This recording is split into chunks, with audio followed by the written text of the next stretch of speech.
कधीतरी आपण स्वतः कधीतरी आपल्या पोराबाळांचा, आपल्या नातवांचा कधी विचार करणार आहोत का नाही करणार आहोत? आपण असं बर्बाद केलेलं शहर त्यांच्या हातात सोपवायचंय का? ते कसे जगतील? 2014ला तुम्हाला आठवत असेल, मी एक ॲस्थेटिक वरती एक डॉक्युमेंटरी केली होती. त्यातल्या तुमच्यापैकी बरेच जणी पाहिली पण नसेल. ती काही इंटरेस्टच नाही. माझ्या वॉर्डाचं काय होणार याच्यामध्येच इंटरेस्ट फक्त.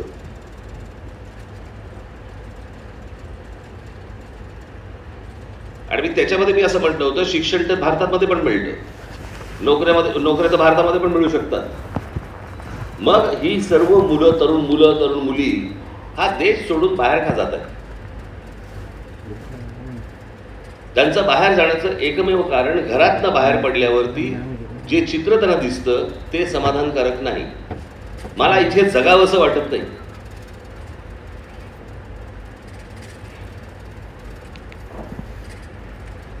मी अनेकदा सांगतो की जन्म झालाय म्हणून जगू नका रे.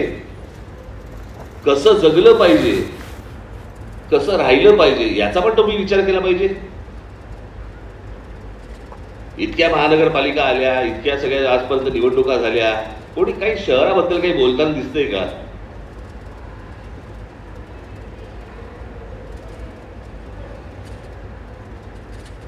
ही आजची परिस्थिती आहे.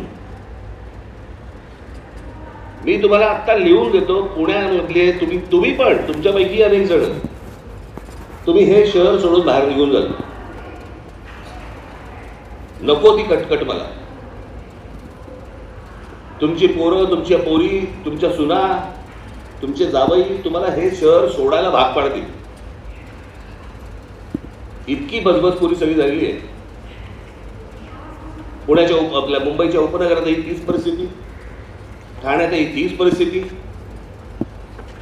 नाशिकमध्येही तीच परिस्थिती होत चालली आहे, नागपुरातही तीच परिस्थिती. परवा दिवशी या विषयावरती मी पत्रकार परिषद घेतली. पत्रकार परिषद घेऊन मी पत्रकारांशी बोलत असताना इतक्यात माझा कुत्रा रायनो तो आला, म्हणून मी त्याचे लाड केले. करणारच.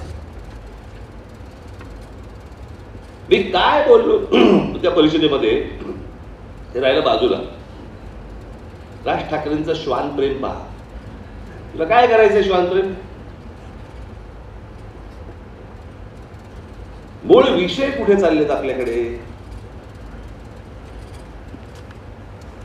तुमच्या जगण्या मरण्याचे विषय जे आहेत हे सगळे बाजूला सारले जात आहेत आणि तुम्हाला भलत्या गोष्टीमध्ये अडकवलं जाते. हे सगळे चॅनलवाले, हे सत्ताधारी, सगळेजण. मग काहीतरी तो हत्तीडीचा विषय लावायचा, मग काहीतरी कबुतराचा विषय लावायचा, मग रस्त्यावरच्या कुत्र्यांचा विषय लावायचा, माणसांचा विषय नाही काढायचा.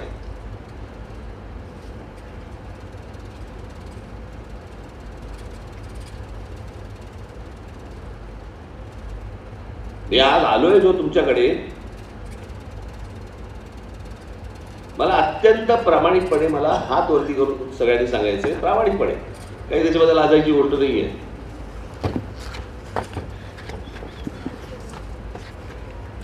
तुमच्यापैकी पुणे महानगरपालिकेच्या निवडणुकीमध्ये इच्छुक कोण कोण आहे? हात वर करून सांगा. ज्यांचे हात वरती नाहीत त्यांचा इंटरेस्ट नाही असं मी समजू. मी परत एकदा विचारतोय, माझा मोबाईल आहे आता, धनाधन हात वरती येतील बघा. माझा मोबाईल आणि जरा मला फोटोज काढायचा.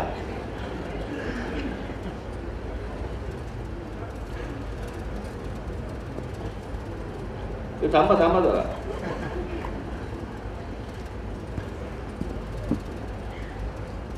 आणि इकडे ताट हात वरती पाहिजेत ना. ताट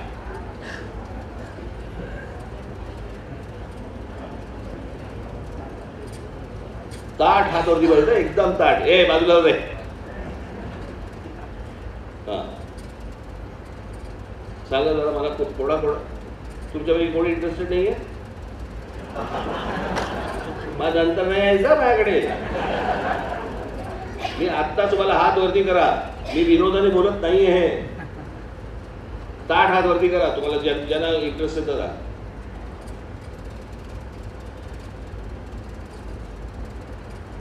सचिन फोटो काढ रे. बाल्कनी आली, सगळे आले. हात वरती करी पाहिजेत मला.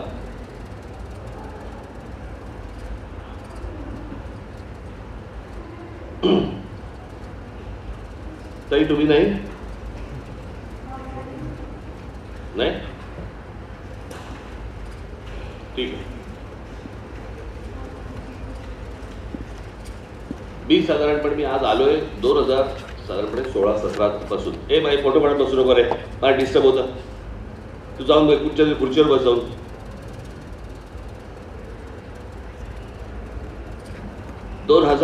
साधारणपणे 16-17 पासून तुम्हाला आठवत असेल तर या मतदानामध्ये काहीतरी गडबड आहे तेव्हापासून मी बोलतोय. बरोबर. या सगळ्या गोष्टींसाठी पण मी शरद पवारांना भेटलो, सोनिया गांधींना भेटलो, ममता बॅनर्जींना भेटलो. इथे महाराष्ट्रामध्ये सगळेजण माझ्याबरोबर आले, पत्रकार परिषद झाल्या. बरोबर आहे. ऐत्या वेळेला कच खाल्ली सगळ्यांनी. मी त्याच वेळेला सांगत होतो या लोकांना, लोकसभेला तुम्ही निवडणुकीवरती बहिष्कार टाका, ही जागतिक बातमी होईल.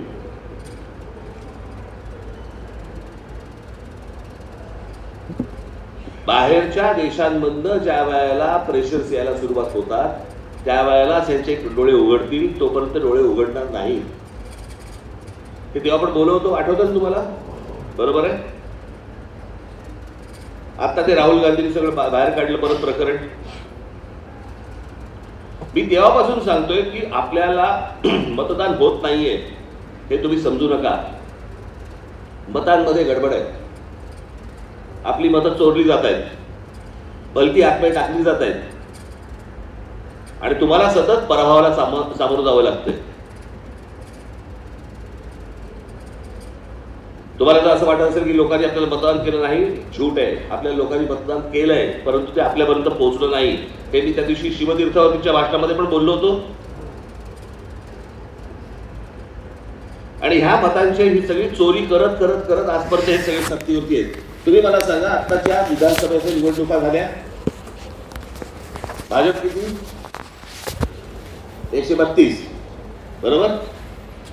शिंदे किती? 56. आणि अजित पवार किती?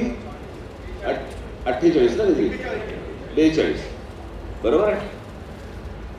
टोटल किती झाली त्याची सगळ्याची मिळून? काहीतरी किती झाली? 232च्या आसपास. बरोबर आहे. एवढं समजा संपूर्ण बहुमत मिळून संपूर्ण महाराष्ट्रामध्ये सन्नाटा होता. कुठेही विजयाचा जल्लोष का नव्हता. याचं कारण जे विजयी झाले त्यांना पटत नव्हतं, पचत नव्हतं. जे पराभूत झाले त्यांनाही पटत नव्हतं. कारण तो सगळा मतांचा गोंधळ होता. आणि त्या सगळ्या मतांच्या गोंधळावरती ही सगळे आतापर्यंत या सगळ्या सत्ता राबवल्या गेल्या 2014 पासून. आता तुम्ही बघितलं असेल, आता हे सगळं निवडणूक आयोगाची पत्रकार परिषद बघितली तुम्ही. बरोबर. मग काहीतरी राहुल गांधींना काहीतरी ते लिहून द्यायला सांगितलं, शपथपत्र वगैरे वगैरे. बरोबर. आता विरोधी पक्षाचे नेते कोण आहेत आता केंद्रामध्ये? राहुल गांधी मान्य. मग ते ठाकूर कोण? ठाकूर अनुराग ठाकूर. अनुराग ठाकूरने 6 मतदारसंघाचं काढलं. तो सत्ताधारी पक्षाचा आहे. बरोबर आहे. म्हणजे निवडणूक आयोगाने काय वागलं पाहिजे की अरे विरोधी पक्ष पण बोलतोय, सत्ताधारी पक्ष पण बोलतोय, म्हणजे सगळ्याची इन्क्वायरी व्हायला पाहिजे होती. परंतु सगळं प्रकरण दाबलं जातं. याचं कारण सगळा खेळ गेल्या 10-12 वर्षाचा उडा पडेल.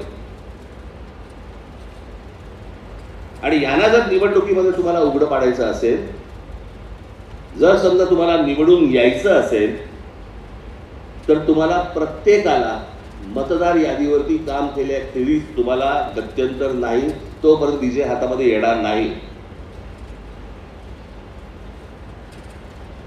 तुमच्याकडे 4-4 प्रभाग आहेत. काय 4-4 मतदारसंघाचे एक